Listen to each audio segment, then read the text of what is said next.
Hello అండి, నేను doctor Satish, gynaecologist and infertility specialist, Lakshmi fertility centre, Rajahmundry. So ఈరోజు మనం ఇంప్లాంటేషన్ ఫెయిల్యూర్ గురించి మాట్లాడుకుందాం. అసలు ఇంప్లాంటేషన్ అంటే ఏంటి? సో పిండం అంటే ఎంబ్రియో ఏదైతే ఉంటుందో అది గర్భసంచికి వెళ్ళి అతుక్కోవడమే ఇంప్లాంటేషన్ అంటే. సో ఇంప్లాంటేషన్ అనేది చాలా ఫ్యాక్టర్స్ మీద డిపెండ్ అయి ఉంటుంది. ఒకటి ఎంబ్రియో క్వాలిటీ, అంటే ఎంబ్రియో క్వాలిటీ అంటే sperm quality plus egg quality. ఇంకొకటి గర్భసంచి పొర అంటే ఎండోమెట్రియల్ లైనింగ్.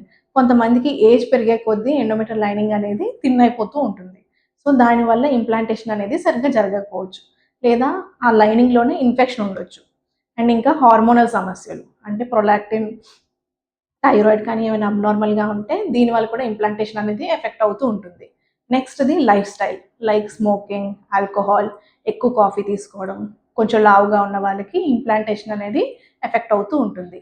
జనరల్గా మనం న్యాచురల్ ప్రెగ్నెన్సీలో కానీ ఐవీఎఫ్లో కానీ ఎంత మంచి ఎంబ్రియో మంచి లైనింగ్ ఫామ్ చేసి మన ఎంబ్రియో ట్రాన్స్ఫర్ చేసినా సరే 30-40% కేసెస్ అనేవి ఫెయిల్ అవుతూ ఉంటాయి. దానికి కారణం ఈ ఇంప్లాంటేషన్ ప్రాసెస్. Thank you.